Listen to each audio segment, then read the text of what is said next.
This is part 2 of a 2-part series where I'm drawing, then painting my chickens. In this lesson, I'm doing a color study from the sketches I did of my chickens in part 1. If you haven't seen part 1, you might want to go back and watch that video. So now I'm going to take one of the thumbnail drawings, one of the quick sketches of the chickens, and do a color study from it. And I also have some references just to get the idea of the basic color. But I want to talk about the thought process of mixing or doing a color study from those thumbnail drawings. Now, color-wise, when I look at them, I see them in terms of more yellow, yellow-orange, and orange. So if we think of the color wheel, this is where I want to take the basic colors from. Yellow, I have yellow ochre, and I have orange, and I can mix yellow-orange. Could also mix a red-orange by adding some alizarin or burnt sienna. That's my red over here. So my palette, I have my warm colors up here: cad yellow light, yellow ochre, cadmium orange, burnt sienna, and alizarin crimson, which is not warm, it's cool, but it's up there anyway. And then over here I have the rest of the cool colors: ultramarine blue, this is dioxazine purple with some white in it, viridian hue, and then phthalo blue. That's my colors I'm going to use, and of course I have white right here. So I'm going to mix up some of these first.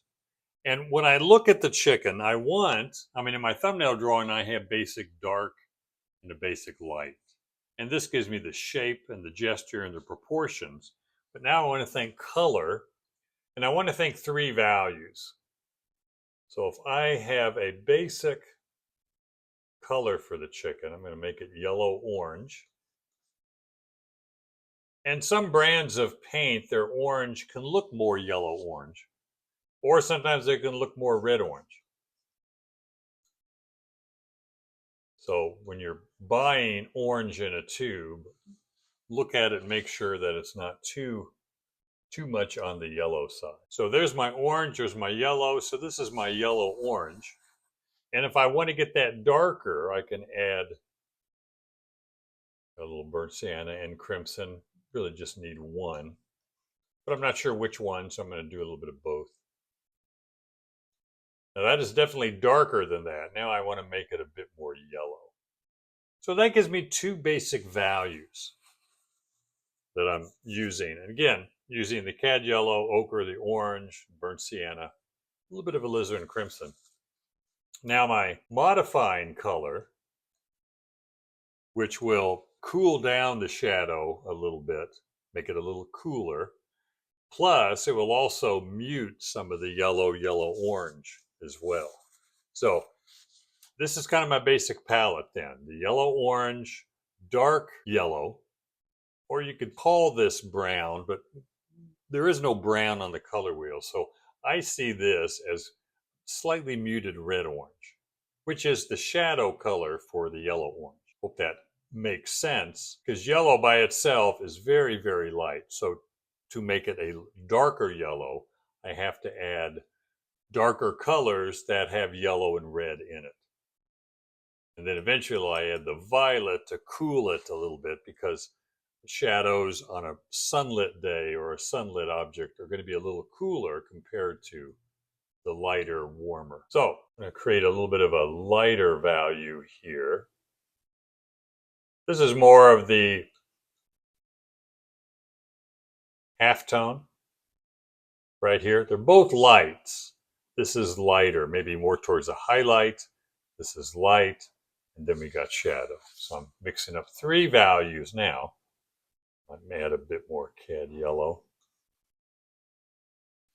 And if I need to modify them, in other words, reduce the intensity, I'm going to use the violet.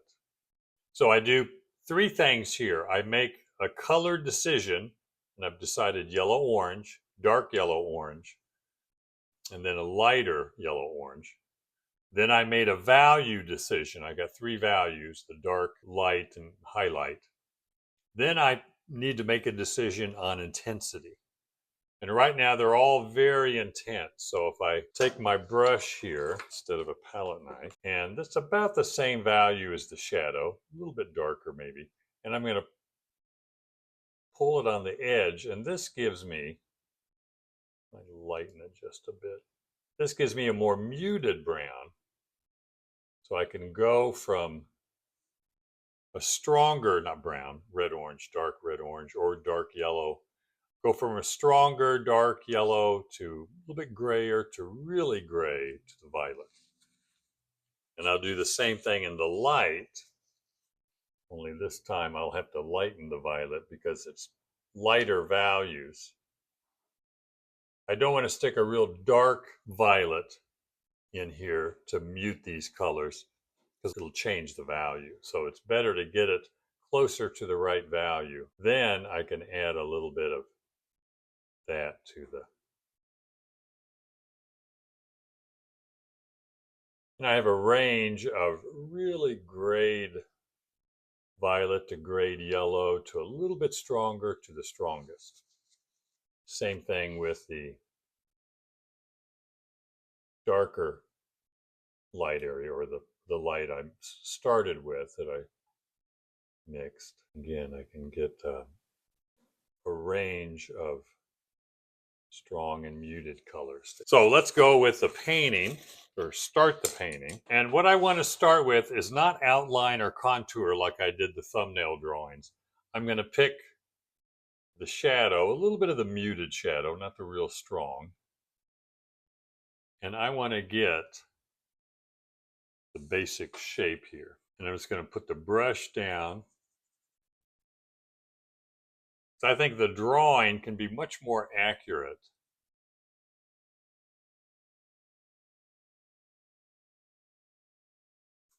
if I see a solid mass rather than trying to see outline. I could always come back with a little outline and refine the drawing.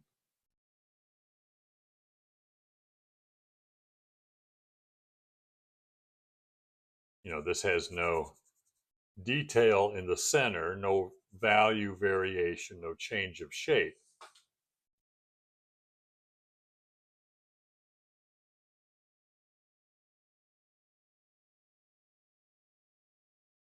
It's like cutting it out of a brown construction paper and just pasting it on there. So looking for just that big shape.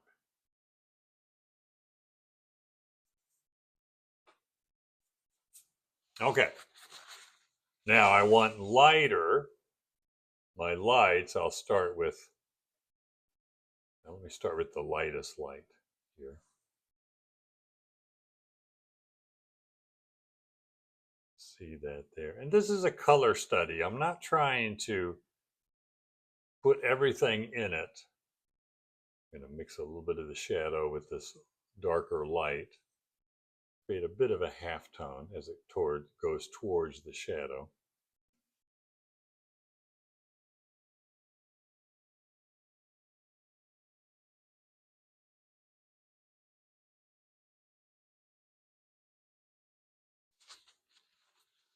I'm going to get some more shadow here, get it a bit more muted, and get it cooler. I'm adding more violet to that shadow, so the coolness of it will push it more into the shadow. I'm using these three values, kind of mixing some together, which creates maybe 5 values. These two mix together and create another kind of in-between halftone. These two can mix together a little bit to create another light. But I'm basically seeing things in terms of those three values. I'm going to see this more as a light halftone. Going into the shadow. And I want to mix up a lot of this paint because it's going to get dirty as I blend some together. I'm going to try not to contaminate all 3 piles thoroughly, but they do get a little contaminated here.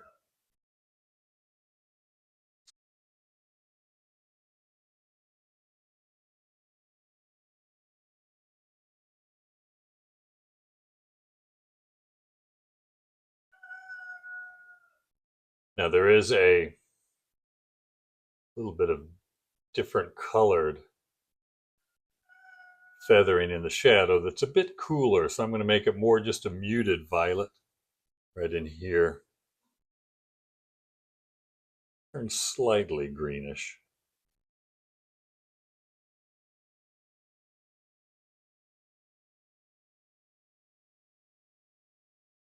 I'm trying to show a value change. The light's hitting here and here the most. Plus the neck feathers are a little bit darker than the feathers back in here, just in general. All right, now I've got the big shapes in there. I'm going to get some smaller shapes now. You want to keep things big and as simple for as long as possible. Loading up the brush right now because I'm hitting lights. I want them to really stand out and look sunlit.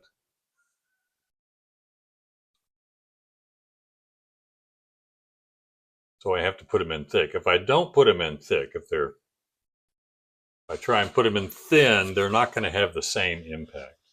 I'm going to go back to the dark, mix up a little more of burnt sienna and alizarin crimson and just violet. The yellow, I want it a little bit darker, so the yellow I can't add to it because that'll make it too light.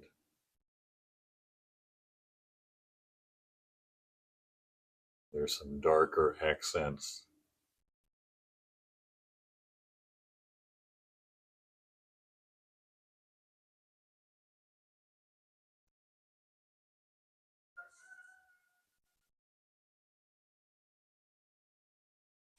Go back to a smaller brush. I'm going to get some alizarin crimson and yellow. It's going to be the truest red.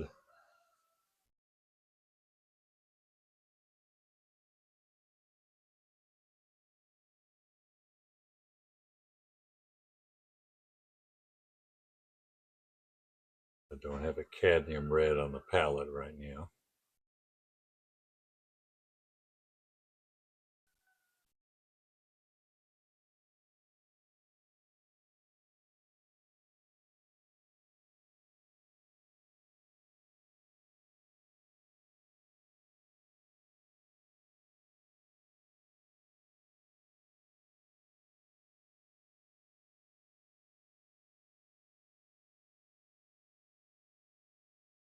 It's a little dark for the eye. We'll get a little lighter just above it. There's a spot of light there because of the shape, kind of the eye socket.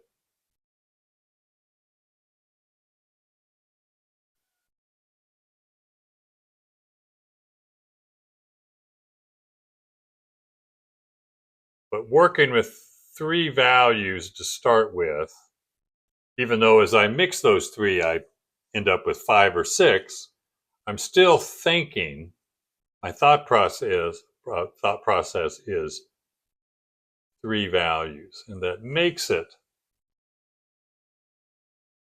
easier to think about the color because I've reduced or simplified the values. Now, as I keep working on it, I'm creating more form, more value changes that are smaller. And the light beak here is the really light yellow, lightest yellow with a little bit of violet.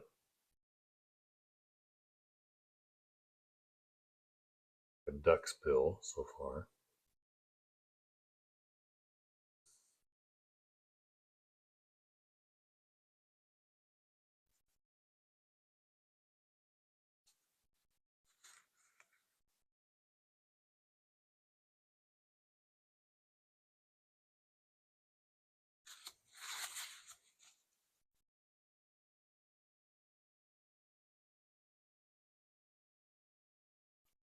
Now for the chicken's feet, I'm going to stay with the red and burnt sienna. But it's in the shadow and it's very muted color-wise. So I need to add more of the complement that I'm using here, and that's the violet. Still in shadow, the legs are kind of light.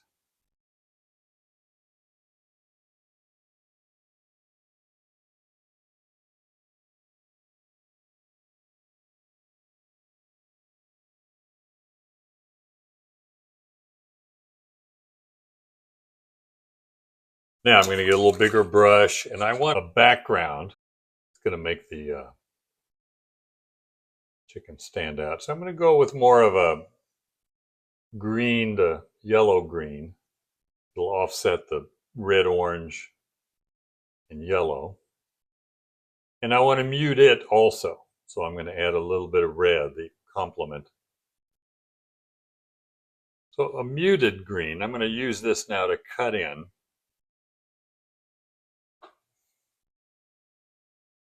I'm going to stick a lot lighter.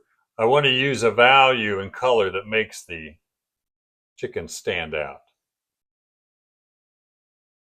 There it is. So that orange, or the green, the complement, close to complement of the yellow-orange chicken. So the complement makes it stand out, plus the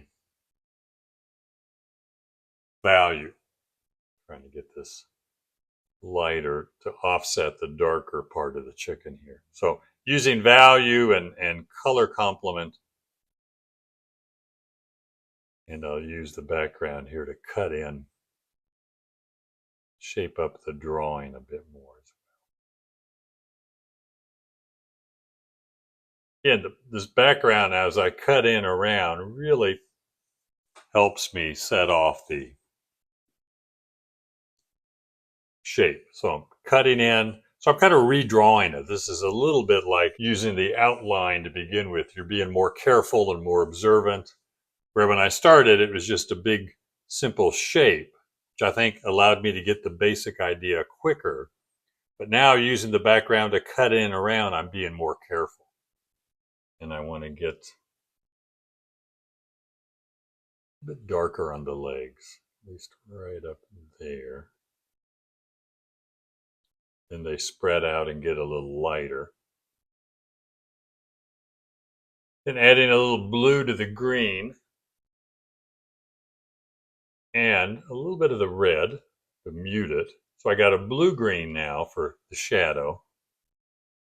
Adding a little bit of crimson to mute it. Remember, those are the three things I want to think about. I want to pick a color from the color wheel. That's a color choice. Get it the right value and temperature. And then I want to think about the intensity. Is it real strong or is it muted? In this case, I want the background and the surrounding color, the green, just to make the chicken stand out, so I can go a lot more muted with the green. I'll get my darkest dark, some alizarin and blue or alizarin and burnt sienna, a little bit of all three. And just look for a few spots that are going to be darkest. Bunch of darks here in the tail. Plus, I'm putting this into pretty thick paint, so it has to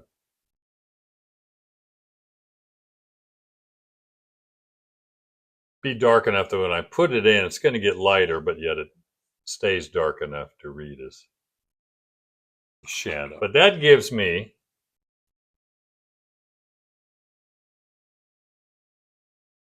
a little form here on the head by progressively getting a little darker there. So the three values, the modifying color, gives me the value and the color range to show the form on there.